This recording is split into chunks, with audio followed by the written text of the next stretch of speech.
for histological diseases like ulcerative colitis, you can ask like 100 different experts about diagnosis for one and the same patients, and only 50% experts will agree between each other about the test results, about the right diagnosis, about the right degree of the illness itself. And we have many, many such areas when experts don't know how to combine knowledge of between each other.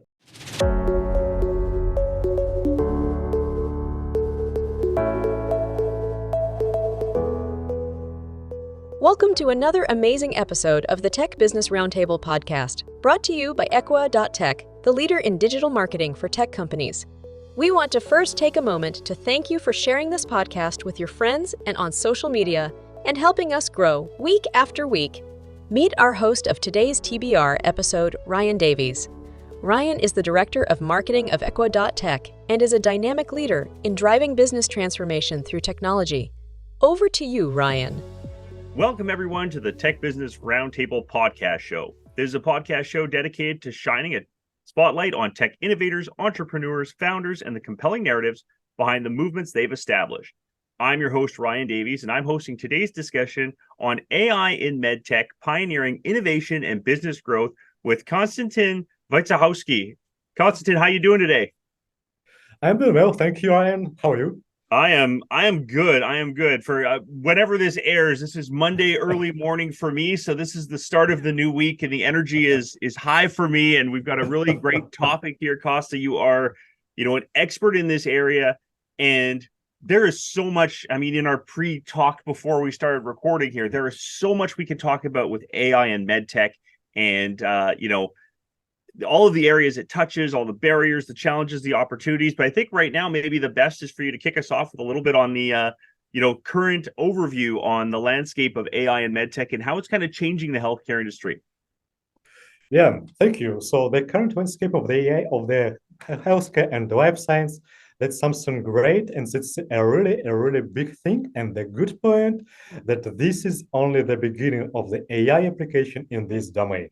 So, for example, this year, Google launched really advanced state-of-the-art large language model for the healthcare, which is the name MedPalm 2. So the first one, it also was launched by Google. But anyway, it's still really beginning. So it can operate with answers, with medical information as a guide good students from the USA and all from India. So it was hardly tested on the examination questions from these countries, but at the same time, it's a little not so good like experts. And at the same time, it's a lot of questions behind it. And this is only questions and answering system.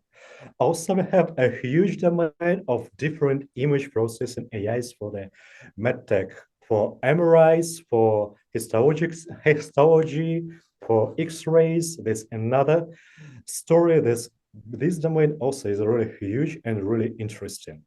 Likely, this direction is much well developed than large language models, and first algorithms which were applied for the X-ray analysis could do this even like several decades ago.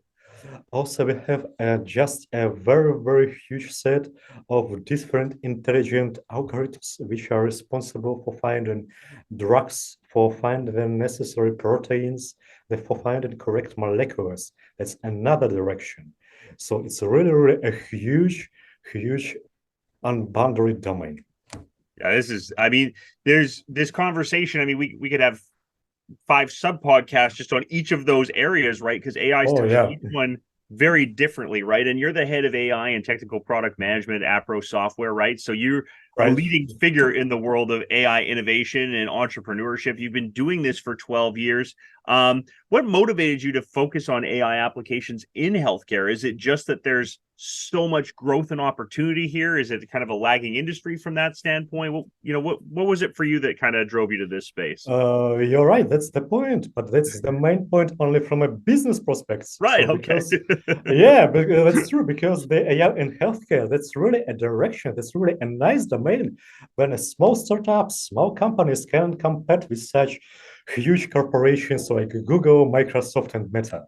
Yeah. So, and at the same time, this direction, this domain is so responsible and is so important for the life of everybody, for your and for my life as well. So, because I really believe that these technologies will change the healthcare, will change the future to something much better than we have now. I mean, there's so much to cover here, and I mean, I'm going to be a little bit broad when we start here, but there's a lot of uniqueness in this space, right? Compared to Right. other areas and other pillars.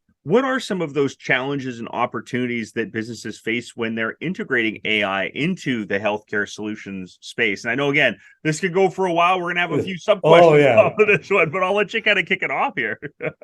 So, okay, if let's start from the very beginning. The first challenge and we need to understand how to build this AI, how to build the architecture, how it will work. For example, in all the others domain, for example, if we would like to make, I don't know, road traffic forecasting, so it's quite obvious task. We can understand it. It's clear how to do this. Only we need to build a reliable model. About healthcare, it's totally different.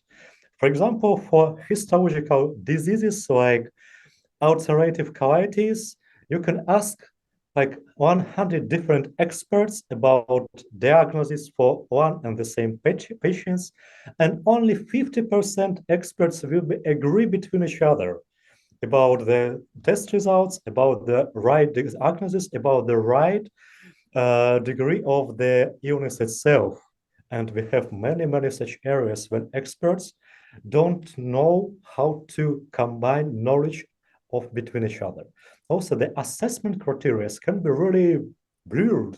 For example, even in scientific papers, you can read something like this level of this disease will be characterized by medium to high presence of neutrophils. But what is medium? But what is high? We don't have any explanation, so it's really, really difficult to explain how to calculate, how to build. So what we need to do. So it's really, really difficult. If we somehow, that's the first challenge. If we manage somehow to understand it, the next challenge, this is the data. Because if you want to build AI system, you must have a lot of data, and this data must be reliable. So AI, that's a data, AI development, that's like 80% resources and time, that's about work with data. And in the healthcare, this domain is highly regulated.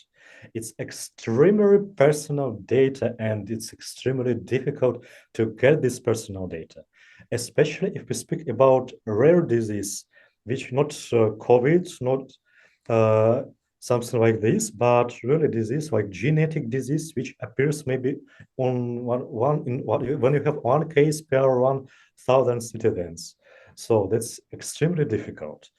So also you can't just came to like random hospital say like, could you please give me like 10,000 examples of data for this disease?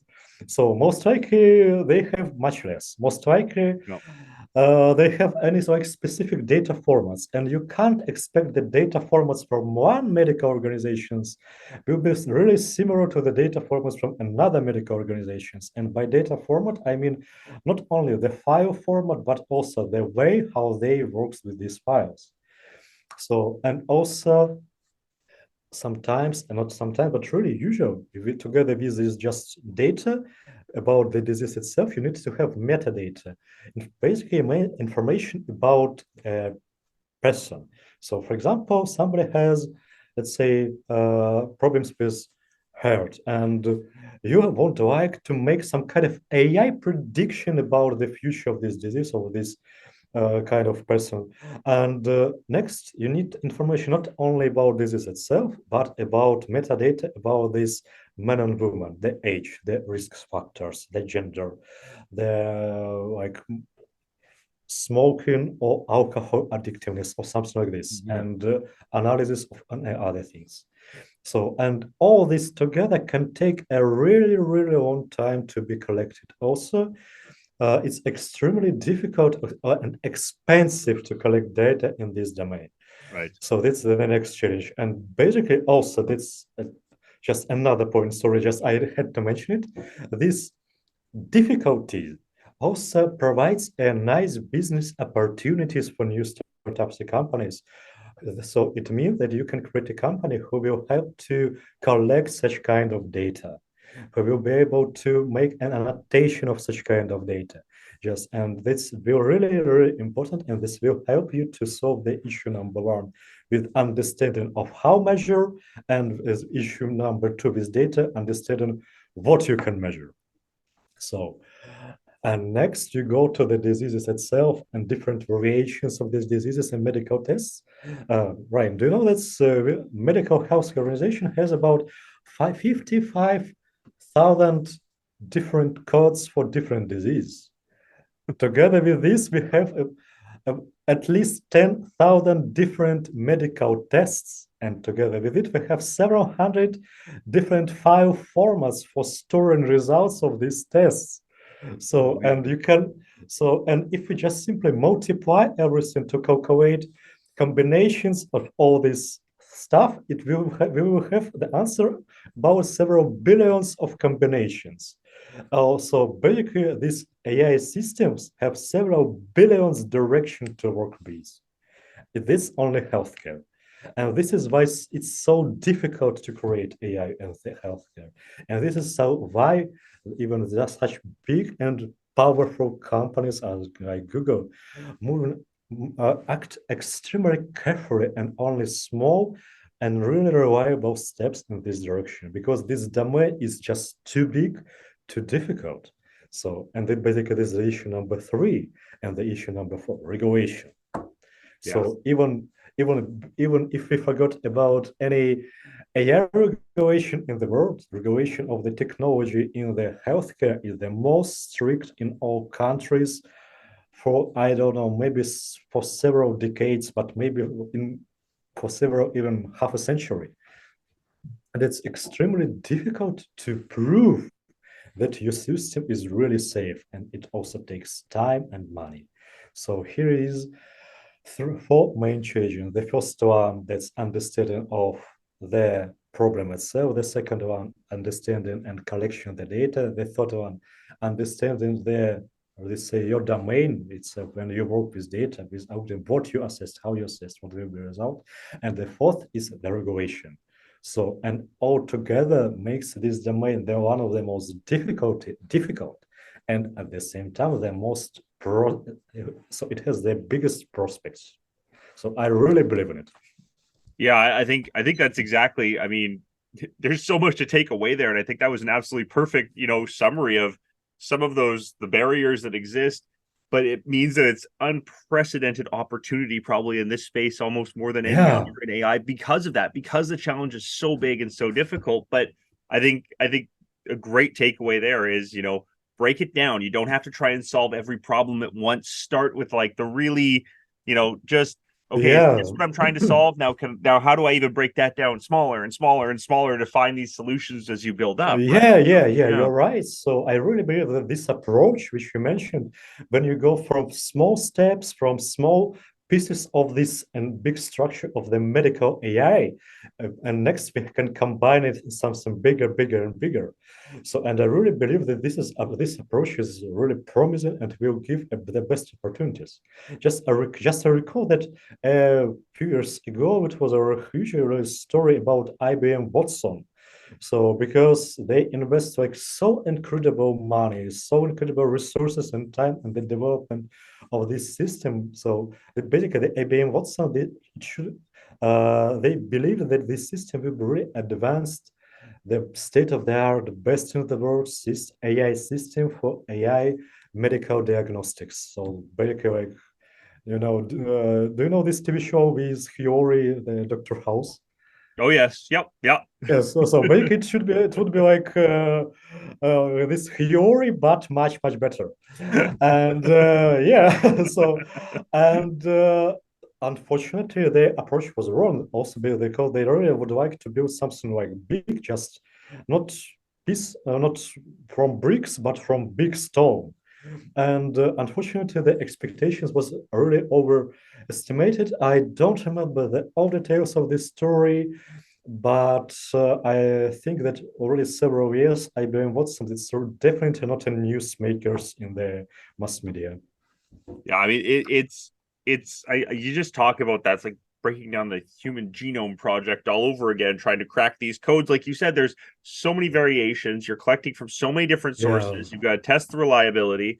You've got data formats that are different, languages that are different, regulations that are different. Like where different countries, different yeah, regions that have to try and do all of this.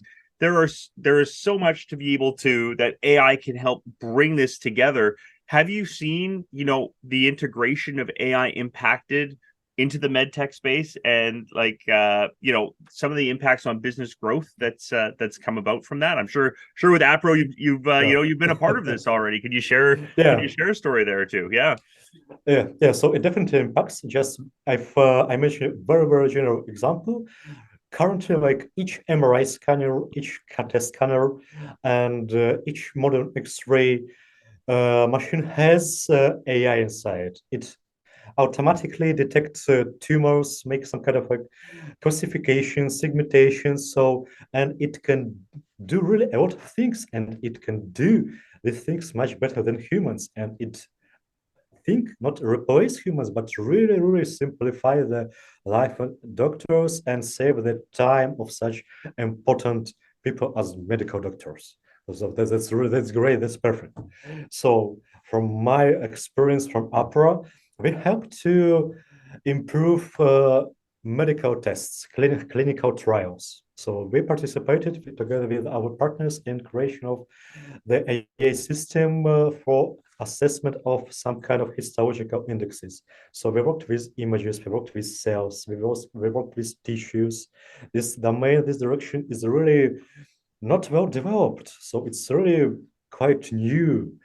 So, and we had to came up with the idea how to build the architecture, how to summarize opinion of different experts, how to make the data validation and data labeling. So, because again, this is the domain, this is the direction when different experts simply not agree between each other. So we can't calculate, we can't find any gold standard here. It was additional extra challenge in this domain. So, but I believe the project was successfully done, and I'm really proud of the quality and the opportunity which this project will give to the humanity. So, the other direction. So it's very personal. I'm currently at the very beginning of developing another startup. It's about healthcare. It's about mental health, finally, Mm-hmm. and it also. And I believe that also AI can really help here there.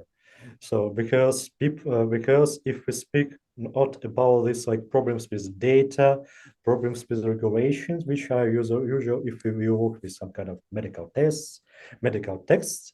But what if you work directly with humans, for example, like a psychiatrist, a psychologist? So you can be biased. You can be biased because maybe your lunch was not very delicious. You can be biased because you have bad mood or something else.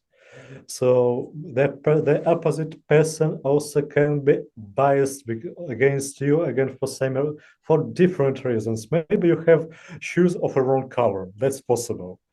So maybe you have a meeting in the wrong place, something like this. But sometimes when people buy, they don't understand the reason. They don't understand even what happened with them, what's going on, or wrong, or what's going right. So, and I will try to solve it at least, or at least to try to solve it. So, and I'm very passionate about this. Yeah. There's just, I mean, I think it's obvious that there must be, and I don't want to, maybe I shouldn't say obvious, but maybe I'll ask you the question around, how receptive is the healthcare sector to embracing AI solutions? Like, do you see that this is kind of the trend, is they're ready to get on board, or is there still a lot of resistance to bringing AI into the healthcare sector, or is it kind of, again, maybe regional dependent or industry dependent, or things like, sub industry dependent there?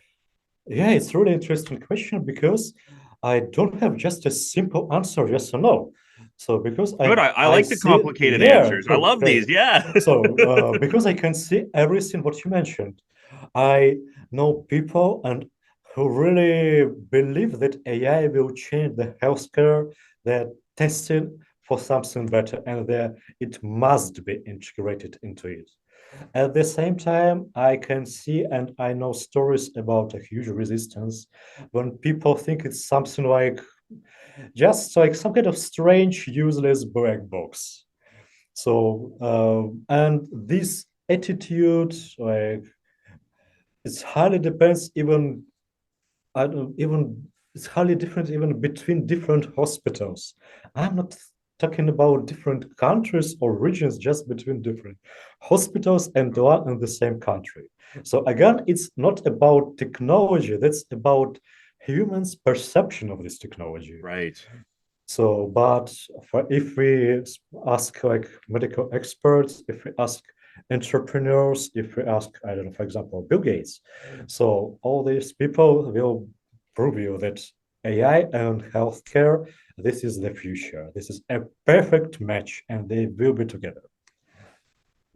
And I know you have a lot of experience in both healthcare and like smart mobility as well. And I think there's a Yeah, critical intersection there that's happening that we're seeing more and more and more that's now becoming mainstream accepted. yeah. Maybe, give us a quick little insight into that as well. I know it's a little bit diverting, but I think they kind of come together as well in terms of, the synergies that exist between the applications in those two domains. Yeah, that's true. So basically, both domains they have their own specifics. So the both domain unfortunately has a lot of resistance. So and both domains they are not so obvious if we would like to build something. So we already discussed medtech and healthcare, but the smart mobility is a little bit different. I'm based in Europe, and in the Europe, in many countries, this domain is really well developed. So, but anyway, it's still beginning. So, for example, in this domain, we can use AI for such tasks like a prediction of road traffic and average speed. We can build a logistic path. We can make optimization of this traffic itself. We can count, detect vehicles to be sure that, for example, wrong vehicles like trucks don't try to pass on the, for example, closed roads or near schools or somewhere else. Or, for example, trucks who deliver dangerous goods. That's also the point. So we can track such cars, such vehicles with dangerous goods using AI technology as well. So this is a really huge domain with many applications. Especially if we can combine data with several sources. So this smart mobility domain also has a lot of interconnections with different hardware devices, different sensors, Wi-Fi, Bluetooth, magnetic sensors that are installed directly in the world, smart cameras, lidars, radars, satellite cameras, and many other things. So it's really huge and really, have to work with many different kinds of data and sources of data. It's also a little bit linked with MedTech AI, which also has a huge number of data sources and data formats. Another difficulty that smart mobility, this is usually something which is interconnected with the state, with the government. So, and when you have government, that's also always some not very fast decision making. That's a bureaucracy, and also you will not have many such projects. For example, Brussels administration will launch a tender for installation of such a system inside Brussels, and somebody win this tender, and for next 5 years, this business opportunity will be closed. So this is quite difficult. So, but if you are the winner, so we will have really incredible opportunities. So because the investment of these projects it's quite big because the results are quite important and quite big. For example, if we speak about MedTech and AI in MedTech, at the end of the day, you have this the human life. So you have our health. So it's something. This is a system which can make impact on your death or on your life. Right. So if we speak about smart mobility, it's a little bit similar. So it's about time. It's how many time you save, how much money you save. Also, if we speak about emergency services, so the smart mobility management, the way how if you are able to manage a traffic inside your city or not, it really depends on how urgently emergency services will be able to achieve somebody who needs this service. It's also crucial. This also extremely important. This also extremely interconnected with climate changes topic, because the more advanced smart mobility system you have, the less CO2 emission you have in this region. So also, if you manage to build a smart mobility system, for example, about something about public transport, if you manage to make it really convenient, when the buses and trams will arrive on the right time, so when the people really need it on the peak, when you have the biggest number of potential passengers, Hmm. most likely somebody decides, oh, today I will not use my car. Today I will take a bus. So, and it's really so in the Europe, it's really the case. Trains and this is really works. So, and it's not about traffic management; it's about management of public transport. So, Hmm. basically, it's about everything except airplanes and ships.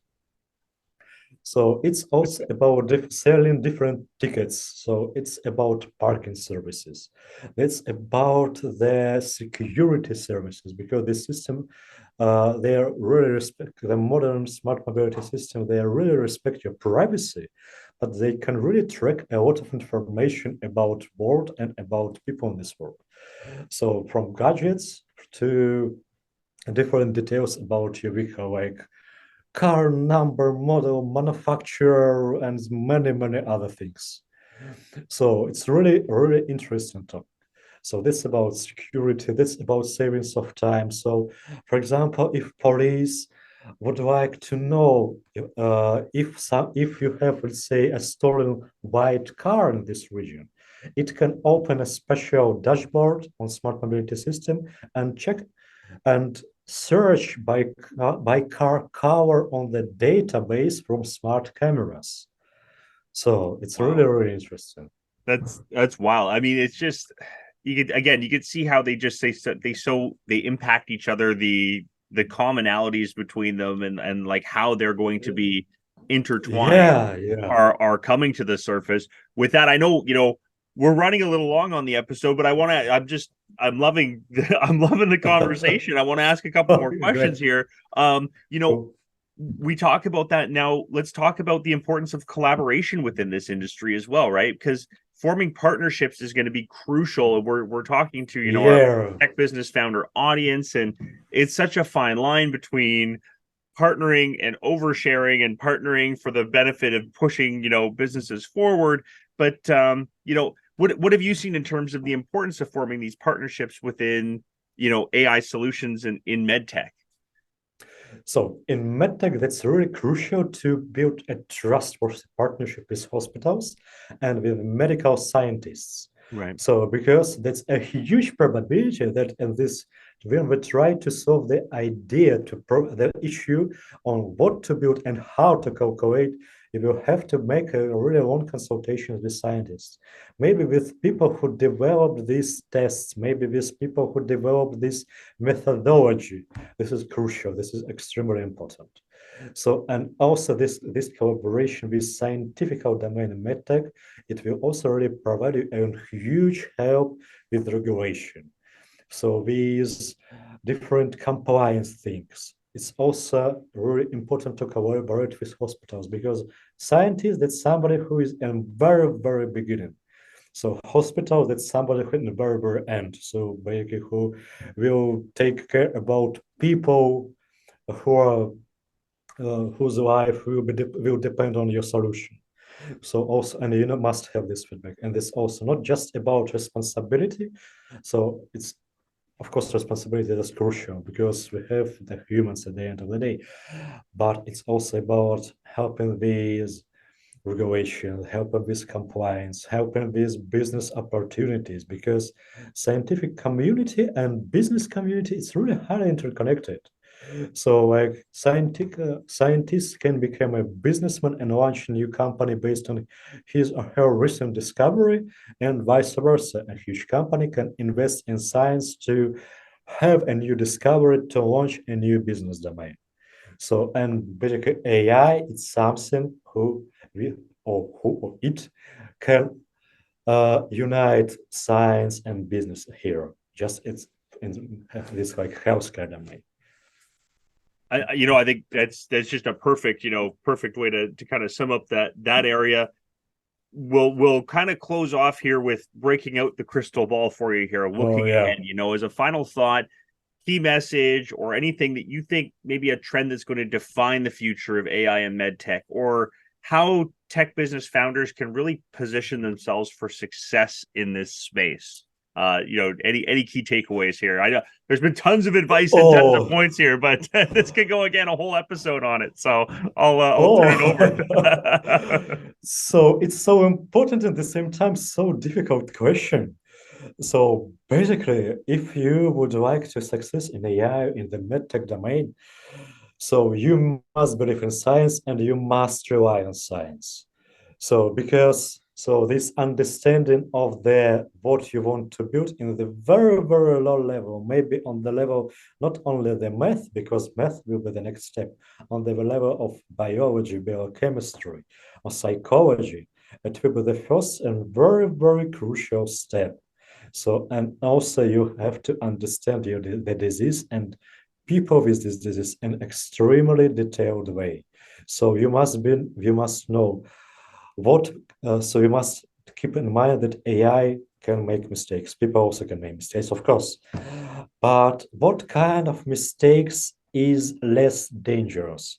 For example, if you have like a five grades of the same disease, when the grade number zero, it's like nearly nothing, and the grade five, you must provide emergency help to this patient.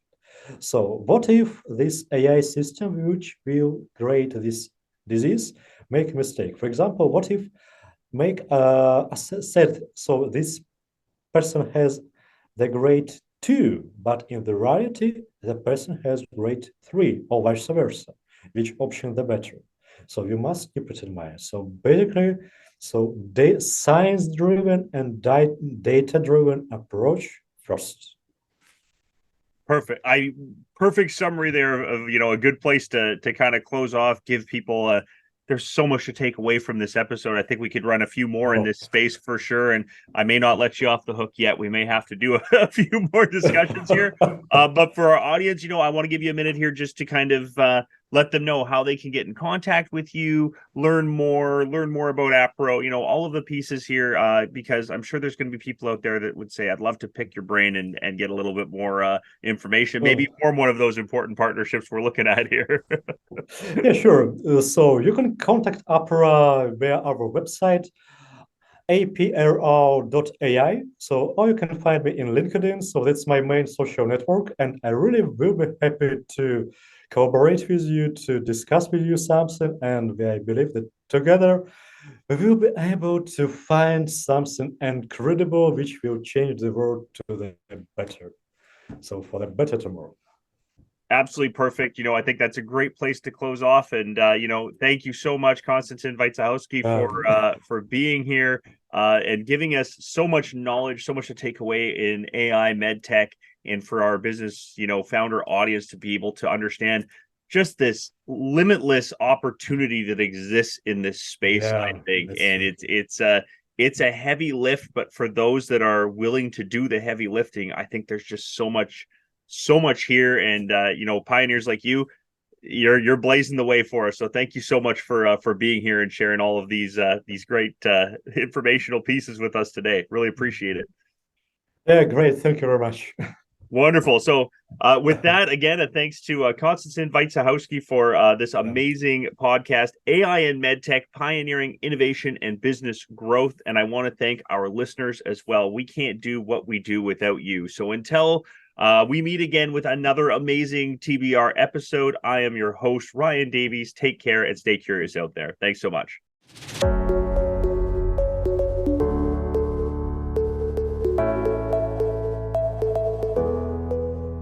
Thank you, Ryan, for this amazing episode. Thank you for joining us on the Tech Business Roundtable podcast. We hope our discussions have sparked new ideas, expanded your knowledge, and empowered you on your entrepreneurial journey. Don't forget to hit that subscribe button and write us a positive review. Thank you for listening to the Tech Business Roundtable podcast show.